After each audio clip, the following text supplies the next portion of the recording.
Welcome to www.findingbraids.com. This is the fourth video in a series about how to accent ponytails and braids. As you can see, I've created a ponytail. While I did that, I was leaving out a section of hair. I left out a piece of hair, a strand of hair from that ponytail that I am going to create an accent with. I am going to comb and detangle that section of hair, and I'm going to add gel to it. I need to have gel in that strand of hair to make sure that when I slide the hair, it creates a tidy, smooth accent. So I'm combing that gel through the hair so all of it is together.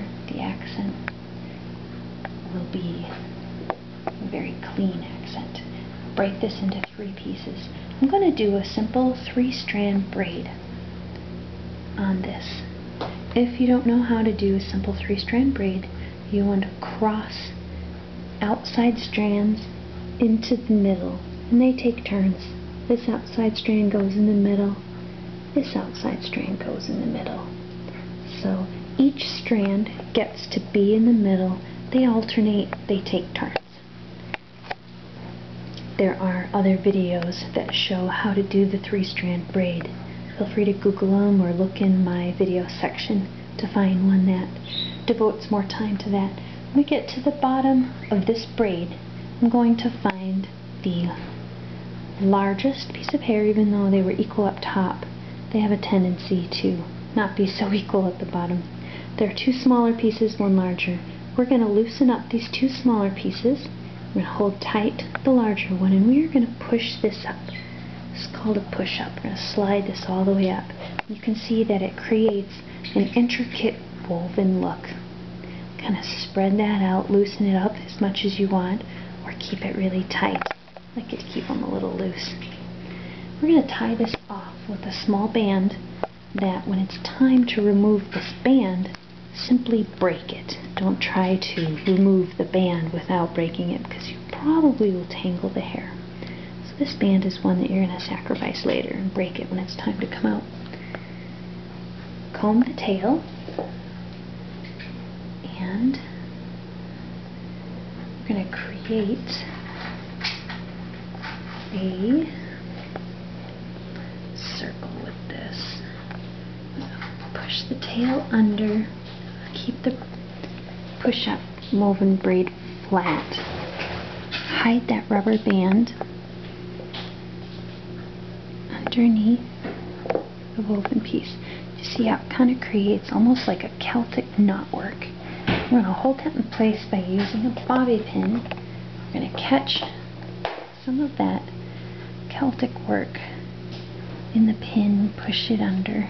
You can use as many bobby pins as you need to hold this in place. Sometimes 1 is enough, sometimes 3 is required. To help this stand out, we're going to just push a little flower in there. You can leave the tail hanging out. What I like to do with the leftover tail is make sure that this piece is caught in the middle so it disappears. And then I use a latch hook.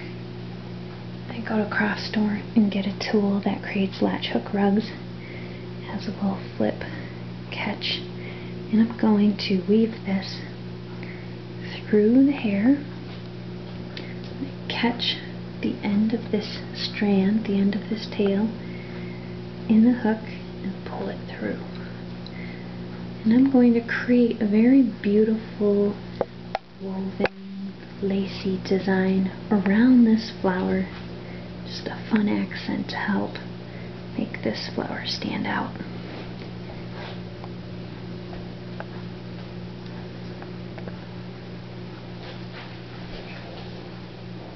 Push the hook through the hair, catch the end of the accent strand, pull it through,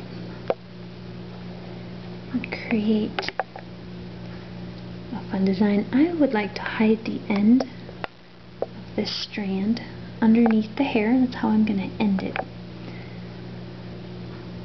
So I'm going to grab the ends one more time, flip the end closed, push it through, and then as this gets shorter and shorter, I want to hide the very, very last part under the hair so it doesn't show. Catch and slide it under and see how it just disappears underneath that hair.